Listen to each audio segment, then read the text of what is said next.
Hello, everyone. We are live on YouTube and Twitch this time. So last time we were not live on Twitch. But yeah, we're really excited about this today's episode, which is episode 73, gearing up for IAC 25. Feel free to use the chat to chat with us and interact. Yeah, and then if you have questions, feel free to put them in the chat as well. I think, yeah, if you've been to IAC before, let us know. And we'll go ahead and get started with the official recorded intro, Mary Fran, if you're ready. And we kick things off. Yeah, absolutely. Hello, friends. Welcome to the UX IRL podcast, where we examine user experience design at work and in the world around us. I'm Mary Fran Goings, a senior UX designer at Health Trust. And I'm Michelle Chin, design ops, design systems expert. And we're just two friends that love UX and wanted to talk about what it's like in real life. And so today we have a really, really special episode. As you may have heard, we're talking about the Information Architecture Conference, and we actually have two very special guests. Can't talk. Joining us today, Ashley and Kyle. Ashley, if you could kick us off and introduce yourself, that'd be great. Yeah, I'd love to. So I am one of the co-chairs of the conference along with Michelle. And other than that, I am the senior web and UX librarian for Virginia Commonwealth University Libraries. Okay, Kyle, you want to follow up? Sure. So, hi, my name's Kyle Susi. I live in New Hampshire and I am running the Career Center at the conference. I've been working as an independent UX research consultant for the last 20 years. I also have a podcast called the UX Consultants Lounge. And my first IA Summit was in 2005 in Toronto. And I think I've only missed one since then. So it's pretty wild 20 years later to still be going to the IA conference, which is what it's now called, IA Summit before. But the Career Center is great, and I'm happy to be here to talk about it.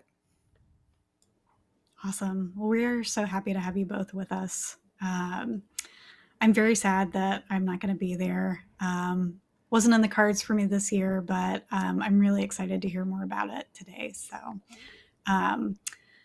jumping on that thread, can you all tell me why we wanted to talk about this today? I know for me, selfishly, I just want to hear about what's going on because I'm sad I'm not going to be able to be there. But yeah, I can go ahead. I think the thing is like we've talked about IAC on the podcast before, from like submitting our proposal to like attending that whole experience. And so I think, longtime listeners know that it's a favorite conference of ours. So anytime we get to talk about it, like super excited to. Selfishly hoping to talk so much about it that you change your mind, and the powers that are the cards that be so you can come to IAC 25. Of us. Yeah, One exactly. oh my God, I would love that. Yeah. Yeah, and I would just add that it's I think 4 weeks. I think we just Michelle and I just had a meeting a few hours ago, our co-chairs meeting. Yeah, it's in 4 weeks. So we're really excited. Things are really starting to gear up as far as stuff on the ground. And there's still obviously time to register. So we're just really excited to talk about how things are really shaping up, as well as the talks that have been established, and to just get people who are already registered extra excited about it, and also hopefully introduce it to folks who are still thinking about it, or are not familiar with the conference, give them a sense of what they can expect, and maybe get them excited about registering and joining us in Philadelphia this year. Awesome. Yeah. Well, we have a lot to cover today. Some of the things that we're going to be talking about, a little bit more about the conference itself. For those that may not be familiar, we'll be talking about this year's theme, the workshops that are going to be available, the talks that we're all excited about. We're going to talk more about the Career Center with Kyle. And we're also going to share a little bit about why you should consider joining. Yeah. If I could, I absolutely would. I'm so sad. So all of you should go for me. But yeah, let's kick it off with talking a little bit more about the conference itself, just some background for folks who may not be familiar. I feel Anybody like want to? I feel like since Kyle has been going since I was just gonna 2005, say. right? Oh Like, Kyle gosh. outed herself as like, yeah, the sort of OG who needs to kind of give the background. Yeah. Veteran. Yeah, well, so it started as the I Summit, and I did not go to the first few. And the funny thing was, it was on my radar, and I just kept saying no. I don't know why. I was just young in my career, nervous. I was like, no, next year, next year. And then when 2005 came around, and it was in Montreal, or no, yes, it was in Montreal at that time.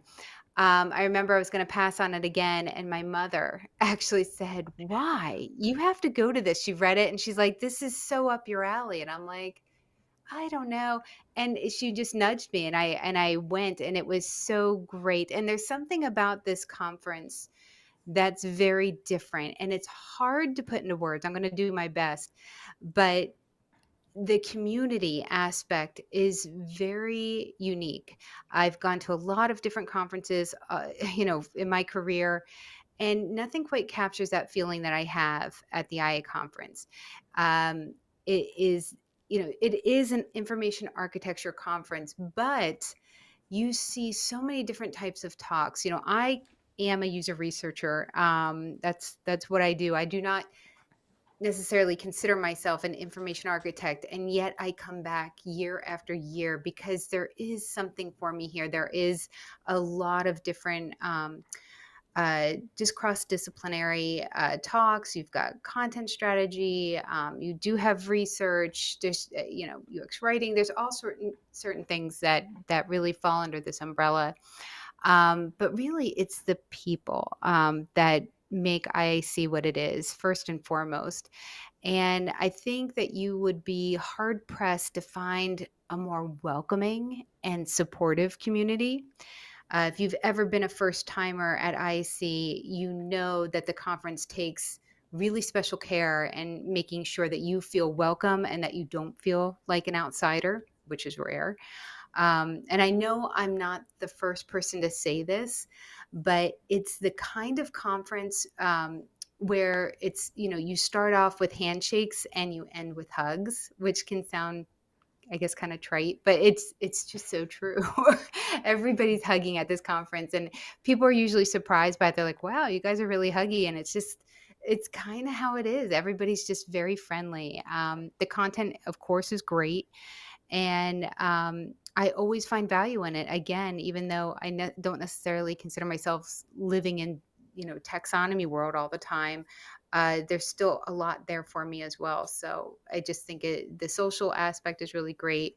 It's always been a conference where you can let your hair down. It's not stuffy and academic. There's lots of social activities that we'll talk about, which makes it so great as well. So it's really wonderful talks. We are geeky and we get to geek out, but then we also have a lot of fun. Yeah. I think that's a great segue into what we all love about IAC. Yeah. I'll say for me personally, I've been twice. And even the first year I went, which was virtual because it was during the height of the pandemic, even then, I feel like everyone did so much to really try and make folks feel welcome and like make it feel like do as much for participants as possible, which is a lot, considering we were all virtual, and then was fortunate enough to go in person with Michelle, actually, and just like really just such a great sense of community. But yeah, I'd love to hear from all of you. Like, what's your favorite thing about the conference? Yeah, I can go ahead and say one of the things that I really love about it is as like a librarian, and like a UX designer in libraries, like which like sometimes I never like know like which one, like depend like so like code switching, like depending on where I am, like whether I say like I'm a librarian or UX designer. But what I love about IAC is that like it's like one of the places where I can like be both and it makes sense to people. That those two things like are the same and that they like make sense together.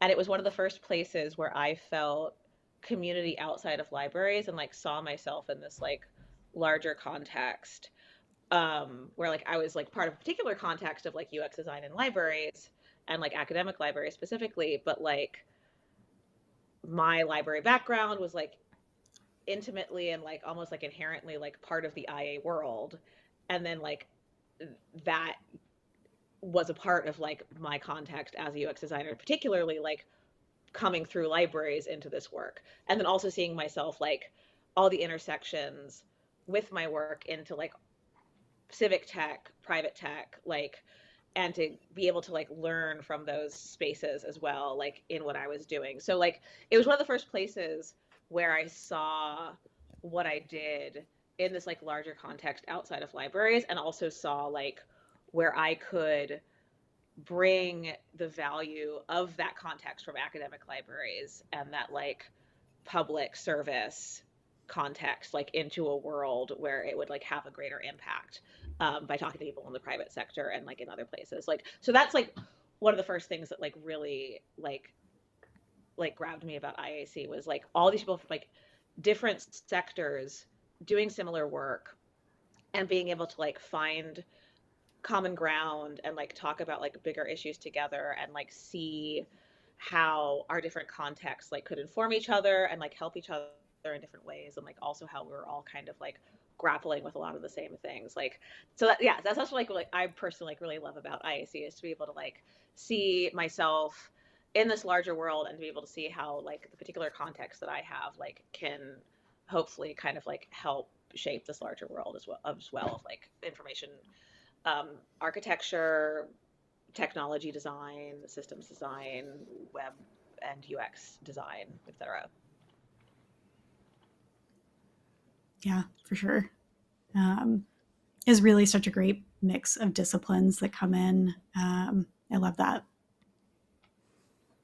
Yeah, I think for me, like I love the content because it kind of caters to a wide variety of people. So yeah, like I don't do information architecture on the day to day, but if I wanted to like nerd out about ontology, there's gonna be a talk that I can go sit in and like feel Heck like yeah.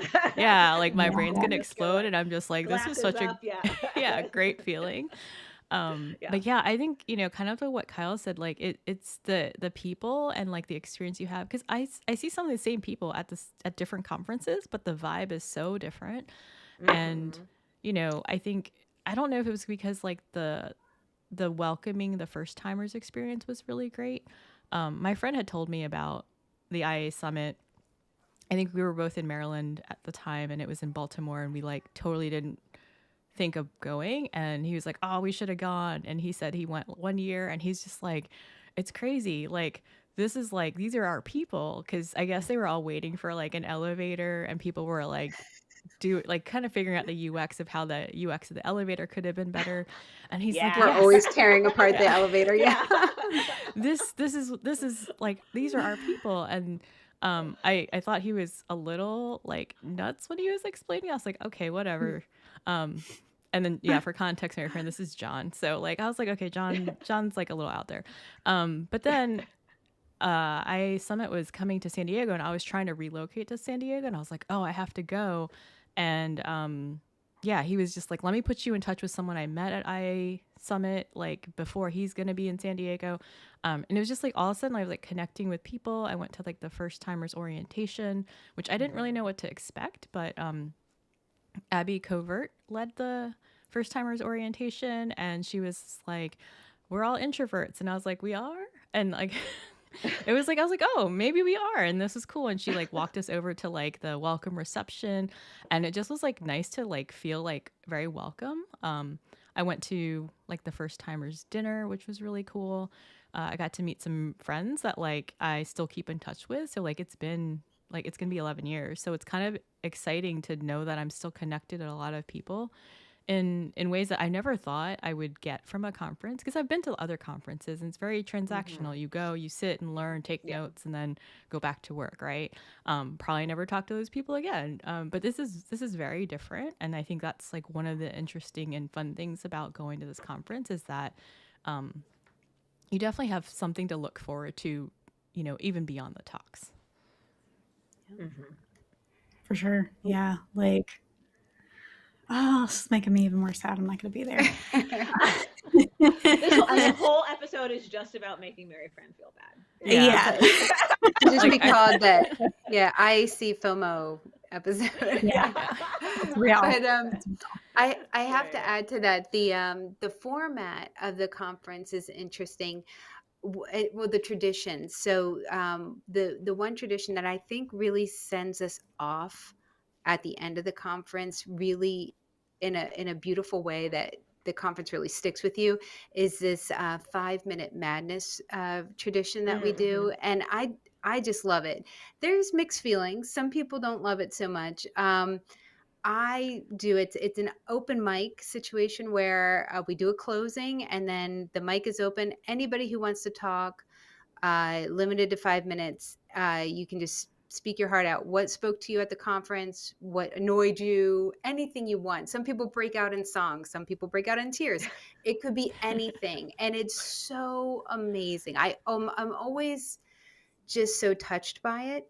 And I think the one thing that people probably don't like about it, that we do have to do a better job, is limiting it to 5 minutes. We definitely let people go over, and it can be long. It doesn't end until the last person goes. So it goes as long as we want. And usually like a few brave souls come up and then the line starts wrapping around the room. But it's beautiful. I love the send off. So there's just a lot of great traditions like that. Well, I think with all of those details, we need to get some more information about when it is, where it is, how can people get here? Like, yeah, let's hear a little bit more about that. Yeah, I can share a little bit about that. So it's in the last week of April, first week of May. So April 29th and 30th are the 2 workshop days. And then May 1st through the 3rd is the main conference. And that's 3 full days of talks and then activities. It's going to be in Philadelphia this year, which is super exciting. Last year we were in Seattle, so it's going to be nice to be on the East Coast. And the theme of this year is information architecture, the bridge between humans and technology, which is something that like Ashley and I were really passionate about, really making sure was evident throughout the conference. Because I think, in these days, I guess, 2024, when we started planning, it felt like, AI, robots, and humans, we weren't sure how we were all going to get along or manage. And what that experience was like for people who design for people or design with AI or design for AI, right? Like, what does that look like? And not just AI, but like all the technologies. Yeah. So I think that's like the I guess the metadata of the conference. Yeah. And I'll just like add on to that. Like one thing that, there were a lot of things that like Michelle and I were like passionate about with this theme, and just to like echo what Michelle just said, that idea, especially of like, human-centered design, but there's like, which is like, designing for humans, but also like centering the humans who design and like the humanity of the people who are designing. So like us interrogating our own like humanness, biases, experiences, and like how that affects how we approach our work, and also like to the point that Michelle just made, like how we are affected by our work too, like, and then through that, this is like the beauty of having like an in-person conference, is like really being able to root into that community and like coming together as like an in-person community, be able to like talk about these things, like hold space for each other as we like have these conversations, and really like dig deep into this idea of not just like what are best practices and like designing for people, like that's important, but like also like how are you feeling in your work right now, like how is your work making you feel right now? How is like the current state of things making you feel? How are we all like, what are we all currently wrestling with? Like, where is our own humanity like feeling in Yeah. our work right now with like AI, with gestures broadly, and everything that's just kind of happening right now. Yeah. um yeah, and like, and to be able to like create space where we can like talk about that with each other, like through brilliant talks, where we're like coming to just like drop knowledge, and also like where we can just like have lunch, meet and breaks, have coffee, get a drink afterwards, and like talk about the things that we learned, and also just like how we're feeling about our work and like where things are like afterwards. So I think this theme really like brings that together, and also just again like really highlights to the importance of and like the specialness, yeah, of like being able to meet in person, and also in particular like how good this community is for like this kind of conversation and like creating this kind of space for each other. Yeah, Yeah, 100%. that's so timely. And I think now more than ever, people need a safe space to talk about all of this stuff and be able to be vulnerable with everything that's going on. So that's awesome. I think in terms of just a little bit more details about kind of what to expect in terms of the types of talks, like how long, like how many tracks there might be. I think I know the answer to some of these, but I don't know that everybody on the call does. Yeah. But can y'all tell us a little bit more about the overall format? Yeah, I can go ahead and talk about that. So, there's 3 days full of talks. And it's a single track conference this year, so it's not multi-track, which is nice. So you get to see all the talks. And then the format is, we do have like, most talks are like full length talks, which is about 20 minutes, which is pretty short, but still substantial. And then we have like a small series of lightning talks. And there's a breadth of topics that are covered. So we do have some themes around like trust and ethics and the design work that we do to kind of speak to the idea of having those discussions with this community, as well as like, typical framework, like tools and best practices people are using in their work that seem to have worked, like case studies, that type of thing. As well as like a lot of talks that are, around like the business aspect of, IA and UX and content when it comes to collaborating with stakeholders, or engaging those who might not be practitioners in the work that we do. Um, I don't know. I feel like I might be forgetting some other stuff, but yeah, feel free to chime in, Ashley or Kyle. I want to just remark that the single track, we did that last year, and I love Mm-hmm. that. I really do. I know that people who have gone to the IA conference might find that surprising, because usually you have like 3 or 4 tracks, and it's really hard to decide what you're going to look at, at a given time slot. But it's so special when we're all having the same experience, and we can all talk Mm-hmm. about what we just saw, because we all just saw it. um, and it makes you more committed, I think, to going to each session. So I'm excited that it's single track again. It makes it a much more highly curated experience. That there's not that many slots, and these people were really, chosen, and it was a hard choice to get them into a single track conference. So the quality is going to be great. So I'm looking forward to that. Yeah, and I think it can also be really easy to like self-select, like for yourself to say like these are the things that are relevant to me, and then like you miss so much stuff that like Yeah. you don't know what you don't know. And like I've Hmm. been at conferences, and like IAC especially, where some of the most like mind-blowing things were in talks that I like probably would not have picked out if it had been in a separate track to like think was relevant to me. And then I'm like, oh damn, like this is some stuff that is like really like helping me like reframe X or Y things. So yeah, I agree with Michelle, and like just to like especially echo what Kyle said about like the single track. I think it's like a really cool thing about IAC. Yeah, like it's very curated. It covers like a range of topics, but I think there's like following the theme, folks I think will be like pleasantly surprised, hopefully, like a lot of the time with the stuff that they might find like really resonating with them. Yeah. I love that. Not to harp on the FOMO, but yeah, it's it's one of the things that's so hard about multi-track is like you want to do it all. So I love that. Yeah, for sure. Yeah, take the anxiety out of it and trying to choose. So, but yeah, like I want to hear more about some specific workshops and talks y'all are looking forward to. Anyone want to kick us off with what you kind of got bookmarked or you're like really looking forward to? I know they'll all be great, but yeah. Yeah, I have a favorite that I'm really excited for. So Nate Davis, who co-chaired, oh boy, I think it was pre-COVID, maybe 2018 when he co-chaired. I could be wrong, but he's giving a talk called "Get Your ROI Act Together" all about demonstrating our value, and that's a really big thing in the entire UX industry right now as our world is just rocked. And how do we demonstrate our value? How do we explain that we are worth the investment? So I'm very anxious to listen in on what Nate has to say about that. I love Nate, and usually he gives great talks.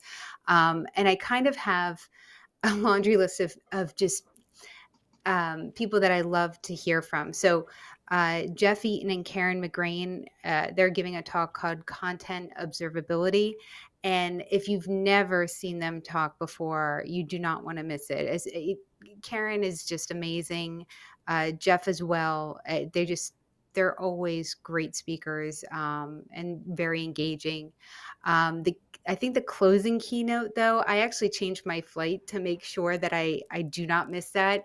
Originally, I thought the conference was going to end sooner for some reason, and then I realized it wasn't. I'm like, oh, I got to change because I do not want to miss David Dylan Thomas's closing keynote. And it's, what if people weren't the product, building a more human web? So that should be great too. But I have a bunch of others. I think the random one I have on my list is Carrie Ann Tuckley. She's doing a talk called "Sexy versus Scrappy Tech: Using IA and AI to Help Real People Do Everyday Things." That was one of That's the ones just I was interesting, gonna, you know. yeah, that was one of the ones I was going to talk about too. Again, there's so many great talks. I'm like so excited about the program. And yeah, like David Dylan Thomas's closing keynote, excited about that. But yeah, the sexy versus scrappy tech. I just love, yeah, I'm really excited for that. And I just like love the concept because yeah, there's so much, especially when like thinking about AI, it's just like so much thinking about like what's the cool thing that you can do, but like what really needs to be done is just like often kind of boring. And like how do we do that well, and like to just like hear like someone kind of like dig into that concept of like, you know, how do we just like actually like get resources and like people to like focus on like what actually like needs to get fixed, and like put resources there, and like how we can like use like the sexy technology to like do the scrappy like everyday stuff. So I'm excited about that. I'm also really excited about the Danielle Cooley's talk, "Less Content, More Strategy." I like felt that as a library website manager, I like felt that title in my bones. And I feel like my other like library web folks, if anyone's listening, like will feel the same way. Like just the amount of content that just can get generated and often does, and just managing it. So yeah, really excited to just like hear someone dive into that, and maybe give me some ideas to take back home. Yeah, so those are again like so many great talks, but those are two that I'm like particularly looking forward to. Yeah, it's like so hard to choose. Like I was just like, they're all so good, which I kind of am really excited that they're single track because then we can see them all. But yeah, I think in general, I'm interested in like the more business strategy talks because I know people are very, you know, especially in these economic times where, you know, you're not sure if like there's going to be layoffs. You know, do the stakeholders understand what you do and the value that you bring as a practitioner? I feel like those talks are really something I'm interested in. But I think the one that really caught my attention was the say cheese from like holes, so Mm-hmm. HOLES, to holes, like holes with a W, in information architecture, with Marcela Gonzalez. So she's gonna talk about like the Swiss cheese model. So as like a, I guess an aerospace engineer, this is like an aviation model applied to kind of make sure you kind of catch all the things before, I guess, something really bad happens. It's probably definitely more important in aviation than in information architecture, but how you can apply that. So I'm always like really interested in like other methods from different spaces and how it can be applied to Mm-hmm. like the work that we do. So pretty excited about that. But yeah, there are so many good talks. So like, I guess if people are listening, they go to the website, definitely look at the program and see like there's so Yeah, many there's really amazing talks. yeah, I feel like a lot of the ones that we're like picking out are just because of like particular things that we're just like focused on right now. Like, but yeah, there's like I think there's something for everybody. But like truly, like yeah, there's a lot that I think anyone could come to and see something that'll be like, oh, that's something I've been thinking about, or like that's something I like really love to like hear someone else's experience in like either a different context or like sector, or just like, oh, like literally we're about to do this a redesign of our library website, and like someone's talking about a case study that they just did amazing, like can't wait to hear about that. Like, so yeah, there's a lot of really great talks. Yeah, it's a really exciting program. Yeah, And I love the that. workshops too. Yeah. Yeah, they're amazing, and I usually make a point to go to at least one, and sadly this year I can't, and it's always so hard because usually it's an extra day, but it's always worth it. I know it's always worth Mm-hmm. it. This it just didn't work out travel wise, but I would highly suggest to anybody. I mean, these are really great names in our industry that give fantastic workshops at this conference. Dan Brown's giving one, Jorge Mm-hmm. Rango, Carrie Hane, Carol J. Smith. I mean, the workshops are just always so impressive. Well worth the extra investment and time to go if you can. And it kind of gives you a jump start on the conference. You're already making Yeah. connections. So, yeah. Yeah, for sure. Yeah, I know. It's the one time I was able to do the workshops, I hated I didn't get to do it the last time I went, but during the virtual conference, oh gosh, like even though it was virtual too, like got so much out of that. Yeah, like one of the things that I also, and I know we've touched a little bit on this, and I want to get into more details that I love about this conference is I feel like in addition to the educational aspect of it and the geeking out over information architecture and so many different disciplines and things, you all plan some really fun like extracurricular activities too, Heck and I yeah. just I think that's so lovely for like I mean I think that's what brings that like or really it really like deepens that sense of community that you all have and that you all bring and build. And so I would love to hear a little bit more about that and some of the things you all have planned. Yeah, and I just I like want to jump in and say too that like one of the things that I love most about the extracurriculars for IAC is like how thoughtful they are in terms of like different people's vibes. Like yes, there's a karaoke night for the like mega extroverts, like former theater kids, cough cough, like myself. Um, and then but then there's a game night. We're also like we've got a design like design jams, like volunteer opportunities that like we're looking at. There's like run groups.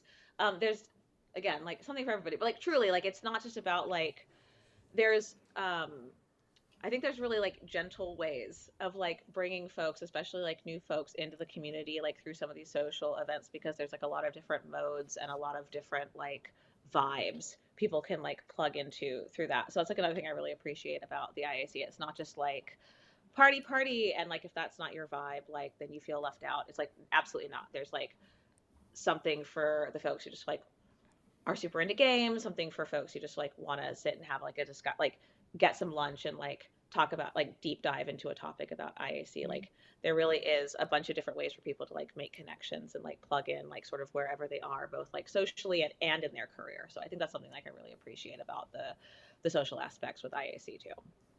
And people even bring instruments. They'll do acoustic jams, Yes. like, for me, I mean, where else do you see that Yeah. at a conference? And Yes. Ashley, I'm sorry, you guys, everybody has to go to karaoke just to see Ashley sing. She's unreal, amazing. She always kicks it off, I and it's mean, really good. But here's the thing about karaoke. I'm the world's biggest introvert. I can pretend really well. Some people are shocked by that, but I usually am dying inside, and need like massive alone time to recover. But karaoke was like, I was a lurker. I would love to watch. I would never get on. It took years. And then finally a friend pushed me on, well, lovingly nudged. And there's no other place I could have done karaoke but IAC. People will jump in, be your backup singer if you need yeah. support. They are all there to cheer you on. I can't carry a tune, and now I will never miss karaoke night because it's so supportive and it's so fun. And I'm sorry, but you are going to bond at any one of these. So, like, if you go to game Yeah. night, you go to a karaoke night, you go on a run, like, you just bond. You just do, in a way that you don't just at the talks. So, like Ashley said, it's just so well thought out and really great. Yeah, like this year I learned that the polar bear run is a run and walk and like includes people who aren't runners or walkers like typically. And I was like, "Oh." I was like, "Now that I know this, I might actually go." Um Might actually set my alarm for yeah, the yeah, yeah. exactly. So I was pretty excited about that. Yeah, so we have like some like the typical like ritual activities like the game night and karaoke night. I think we're adding a couple new things. So like design jams, which are volunteer community service projects. We have a local liaison in Philly, Dan Singer, who's done a really lovely job of kind of figuring out what projects we can collaborate with little like code for Philly like small project groups. So there's some opportunities if you wanted to like nerd out with like people you meet and do some design work to help the greater Philly area. Like we'll have those set up. We're also doing lunch discussions, which is also really fun. So in case you want to talk about, a specific topic around information architecture or user research or content or just even career topics, we'll have groups that you can sign up for and go out to lunch and, meet new people and have like a chat about, I don't know, do I want to do a career change in civic tech, or do I want to go work at a startup, and have conversations with people. And I think it's just a nice way to have a space to have lunch in case you haven't met anyone yet or you didn't come with coworkers or friends to the conference. And it's just, I don't know, it seems like there's lots of opportunities to get to meet people that I'm pretty excited about. Yeah. That's awesome. Yeah, I love how supportive this conference is of its attendees, of its speakers. Like I know when Michelle and I spoke, having an opportunity to go and practice and get feedback on Yes. our talk was such a big thing. It's just such a welcoming and lovely community. Yeah, and I do really actually like want to highlight that because I remember that was one of the things that when I first came to IAC, I was like blown away by, and I do think is like really unique for IAC is the speaker studio. So every year we have a space where people can just like practice their talk, and there's someone there who's an experienced IAC person who can give some feedback, but also even if you don't want feedback, it can also just be a space to like make sure your tech works and just like talk into a microphone for a bit, and you can just like schedule 15 minutes to just practice your talk in a space, get feedback if you want, don't get feedback if you want, make sure that like I remember the first live year I did for IAC, there was a captioning, which is great for accessibility super support, but I wasn't like prepared for exactly how that was going to like fit on the screen with like Zoom, and like just like on a very like technical level, it gave me a chance to like be prepared for that before like stepping in front of a group of people like fussing with needing to make sure like the Zoom recording was taking my talk and like where the captions were going to fit. So like and again, I've been to a bunch of different conferences in different spaces, at least like in library land, and I'd never experienced something like that before, and it was like so grateful to be able to have that. So yeah, that speaker studio feature I think is like a really cool thing about IAC, both for especially for new speakers, but also like for experienced speakers, because it's a different beast every time. Like you're in a new space and like different requirements sometimes. So it's just like really helpful and a nice like way to just have like one less thing to worry about, to be able to like practice that and check in on your technology and all that stuff before you have to get up there and talk to folks. Yeah, we take care of our speakers. It's important. Yeah, Yeah. 100. Yeah. Yeah, that's so great. That's something that's one of the things I definitely really, really appreciated. Even having spoken before, like I've never been to a conference that had that. So that Yeah. was, yeah, Yeah, so helpful. Adam does like a really great job. And yeah, like having spoken at lots of different conferences, like the tips that he gave us when Mary Fran, you and I were like trying to figure out like how to like stand and what to do, I was like, oh, I'm like learning so much, like how you hold your thumb and index finger Yes, together. I was just thinking Um, about that because we were like yeah, because gesturing that way it a keeps your lot. hands from like Yeah, flailing about. Like, and I was like, oh, because he's like, your Yeah. hand is being told that it's holding something and it doesn't yeah, need to like swing around. And I was like, interesting. So yeah, it was super cool. I think for me as someone who is a little clumsy, like we got to stand on like the little platform to get a sense for like Hmm. our space, so I wouldn't then face plant off the stage doing my talk. So that was also helpful. Yeah. It's really good. Yeah. yeah, yeah. Well, in a similar vein of support, I know that's a big theme of the conference in general, is just being a very supportive and welcoming community. The job market is really tough right now. And I think having a space for that at the conference is so special and so important. So, Kyle, can you tell us like a little bit more about the Career Center and what people can expect from that? Yeah, absolutely. So the Career Center started in 2017, and it's a dedicated space where you can connect with mentors, you can receive career guidance, and really just work on enhancing your professional presence. We offer private one-on-one 30-minute career sessions, and these are with experienced people. So when we do a call for mentors, we're looking for directors, managers, people that actually hire you to offer these mentoring slots. And for this year, we have 20 volunteer mentors that are offering almost 70 different mentoring sessions.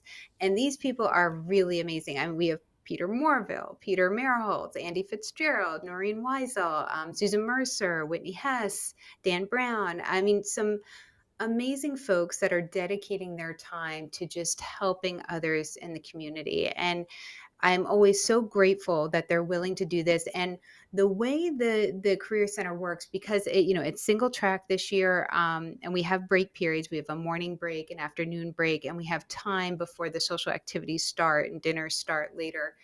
So we're fitting them in during those periods.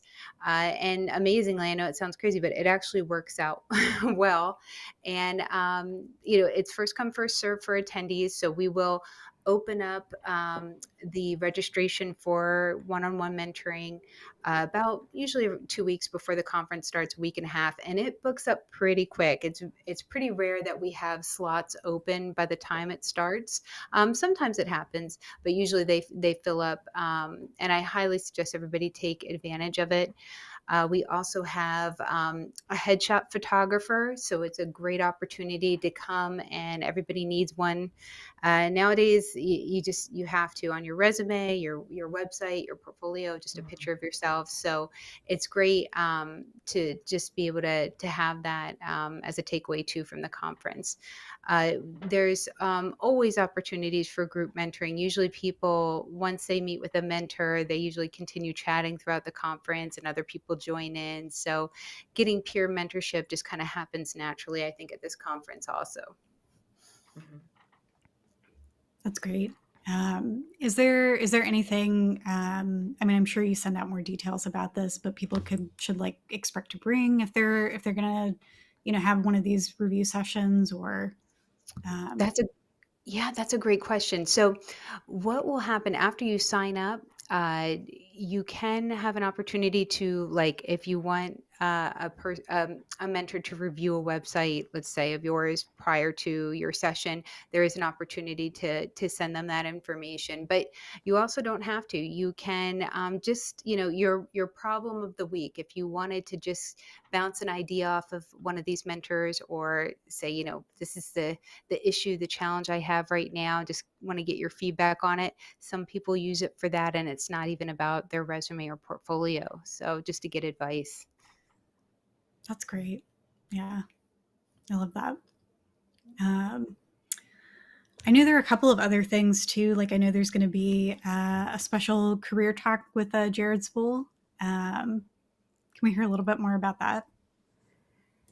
Yeah, Jared has been very generous, just giving his time while he's going to be at the conference. He's speaking the last day, and we asked if he could give another talk because he's been really, I guess, doing a lot of research as to why the job market is such a nightmare right now.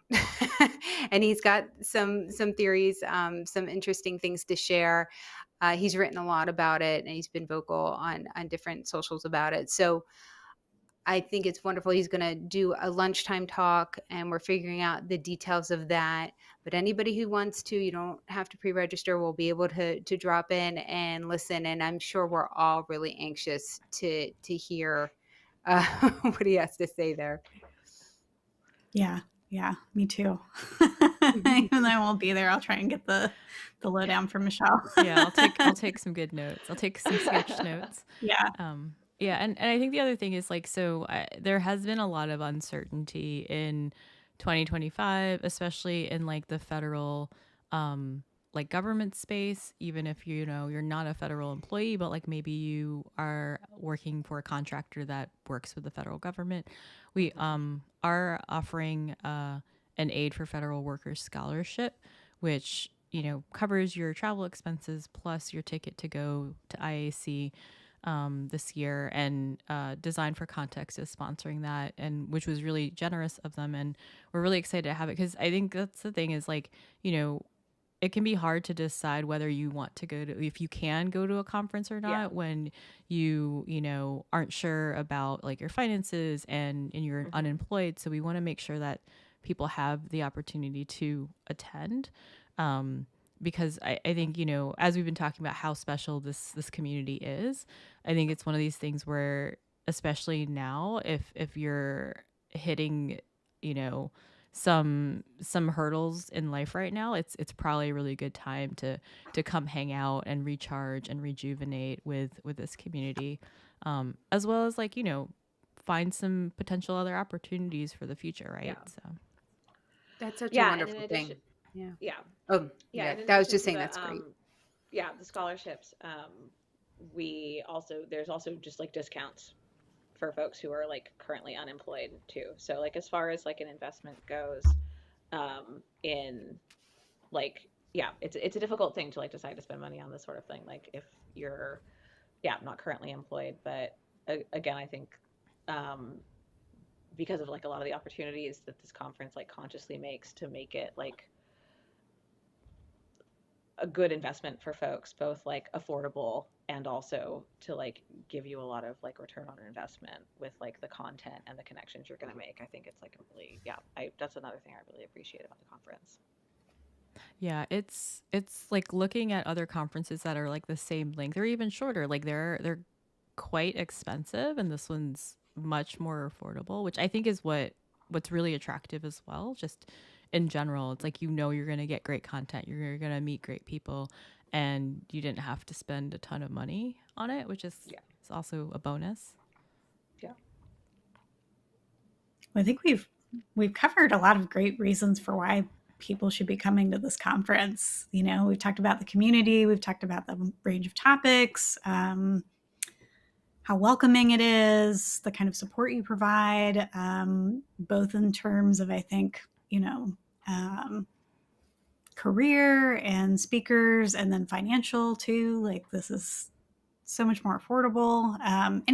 Anything else we haven't talked about that's like a standout reason for why people need to come check out IAC?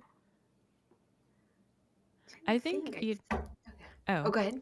yeah. So it's funny because like I felt like last year when I went, I was like, oh my gosh, I needed this. Like things were seemed Yeah. so chaotic in 2024 that I was like, oh my gosh, like I'm so glad that I went. I met, more great people. I reunited with some people I hadn't seen in almost 10 years. So it was like super exciting. And I was like, yeah, this was just what my soul needed. And I was like, this is going to carry me through to like the next IAC. And little did I know that 25 was going to be like And then way 2025 more. was like, hold my beer. Yeah, like way more exciting than I expected. And so like I think that's the thing is like, for everything we're talking about, like I'm really excited to see people in person, Yeah. really have those conversations, really connect with people again, just to kind of carry me through to the rest of the year until IAC 2026. But I think that's like the one thing that I'm most looking forward to is just like that like, recharge, right? Yeah. Yeah, 100%. I agree with Michelle. Like I can't speak for any of y'all except for what Michelle just said. But like, yeah, I extra need this this year. So I'm very excited about it. Also, Philly's cool. Philly's a cool place. Yeah. For folks who know Philly, like, and for folks who don't, like, yeah, it's a cool spot for the conference. Like, so I'm excited about that aspect as well. I'm really excited that our local liaison there has like found opportunities for us to like connect the conference like with the local community. So yeah, I think just there's the ability to meet people in person, and there's also just like, yeah, the opportunity to like go someplace cool and like experience that place like with people in your community. I think is also great. So yeah, I think it's gonna be a good time. I'm super excited for the location. I'm originally from Yeah. Philadelphia, so I'm so glad to go back since I'm up in New Hampshire now. But the area of the city where it's located, too, if you're familiar with Philadelphia, Old City, right next to Independence Hall, it's just like all the best. It's a very walkable area. It's a safe area, and it's beautiful. So good time of year to go to. That's great. Just making me more sad. It's gonna be Yeah, a this very is the Make Sorry. Merry Friends sad episode today. it's gonna be a very Goal boring achieved. conference. Yeah. Nice. um, I know we mentioned registration is still open. Mhm. Remind us when that closes. How long do people have to get those tickets? I believe until like practically the day before it starts. So Yeah. yeah, That's great. but you should definitely like get your registration in now so you can make sure you get all the emails. You won't miss any of the other emails if you register later, Yeah. but like there's a lot of like cool things to learn about for the conference, to sign up for, to get excited Yeah. about. So if you're debating whether to go, but like you're likely to go, like I think I would spring, sooner than later for registering, just so Yeah. you can, kind of keep track of all the cool things that are happening. And your travel plans. Yeah, things fill up. Yes. Yeah, for sure. Is the hotel conference full or is that Not still yeah, it's about like 80% or so, 82%. But yeah, another reason to To go ahead. think about doing it earlier because yeah, that's gonna fill up as well. So yeah. Yeah, makes sense. I know we are getting close to the end of our time here. Are there any questions from folks watching? Feel free to throw it in the chat.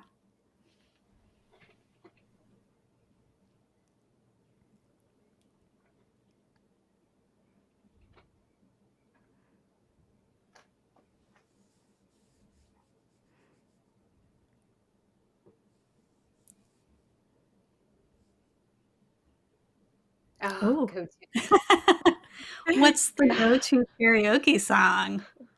Who's That's a good go to? one. to karaoke? That's a good one. I mean, there's a tradition. Karaoke doesn't end until we sing Bohemian Rhapsody as a group. Yeah, Everybody, true. like Yeah. everybody crams on stage for that. That's always wonderful. Um, I know there's some go-tos. Ashley, don't you have a go-to? I don't know. I have a whole list. I actually have a few. Yeah. Actually, okay, everyone get excited. I actually have a few new songs I was thinking about Oh, nice. debuting. Things I haven't done in karaoke before. So if anyone wants to hear my debut performance of Paramore's "Misery Business," be Ooh. sure Nice. to I be always sure to make love it it. out to karaoke. I always love it when it's like you know, something totally unexpected, like the old white guy is singing a Taylor Swift song or something like Yeah. wild, you know? That's always the best.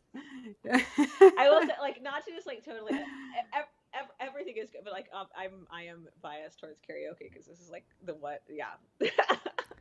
But the like that, and Kyle, you also, because like you kind of mentioned it too about like the karaoke vibe is like so fun, and like everyone just like hyping each other up, like it's so like folks who aren't singers, like you can easily get a group together, like to like people will like bring you into a group. It's just like such a fun like communal vibe, like it's very joyous to like not sound too cheesy, but it's like yeah, It the is. It is. IAC Yeah. karaoke, like yeah, it like vibe is like super like joyous and like welcoming. So It's also like a dance club. For a lot of people don't it's even go to yeah, sing, Yeah. they go to dance. So yeah, that's and fun. often like yeah, the game night and the karaoke will be like nearby each other, so like people will often kind of like bounce back and forth too. Like yeah, so there's yeah, it's the again the vibe of the whole conference between like the great talks, the opportunities to connect with people, and then like the opportunities to like unwind together and like bond that way, and then like see each other the next day and be like, you killed it at karaoke, let's sit next to each other and like listen to talks and like get coffee at the break and talk about it, like that just whole sort of like cycle at IAC is just like yeah, I've been in a lot of conferences where like similar things kind of happen, but like the way that alchemy kind of like seems to happen at IAC seems to be like really special and like just like kind of work better than I've seen at other conferences, quite honestly. That's awesome. Good question. Yeah. Good. Let's see. I'll give it one more. Any other questions before we wrap up?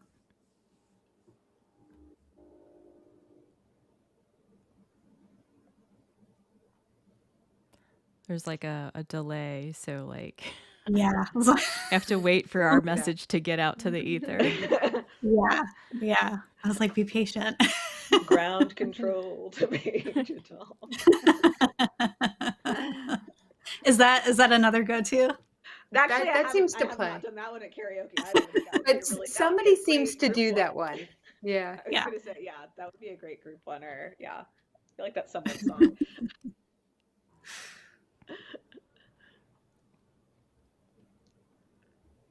Well, I think that's a good question to close out on. Yeah. Yeah.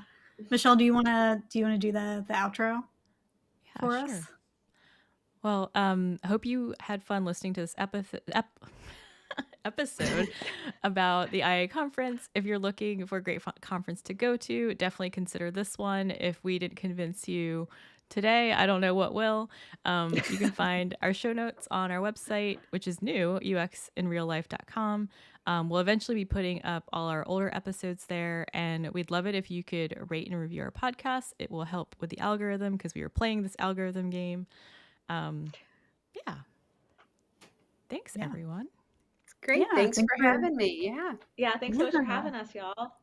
It's been a Yeah, pleasure. really appreciate it. You are the first guests we've had in a long time, so definitely the first for the live stream. So thank you so much. Really, really Oh, appreciate it.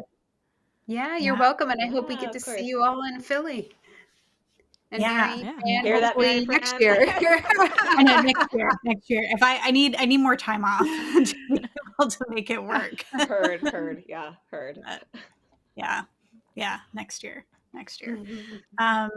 Well, thank you for joining the live stream. Please be sure to like and subscribe, follow, whatever you need to do to keep track of us. We really appreciate all the reposts on LinkedIn or wherever you find out about this podcast. Next month, we are going to have another live stream on April 10th where we'll be doing another UX help desk. We'll be pulling questions from Reddit, or you can send us questions, but we'll be curating that and answering them live. So look forward to it. All right. Everybody take care. Thank you again, Kyle and Ashley, for joining us. We really, really appreciate it. Yeah, it was great Of course, having you. yeah. Have a good Thanks. night, everyone. All right. Take care. Good night. All right, good night. Good Bye. night.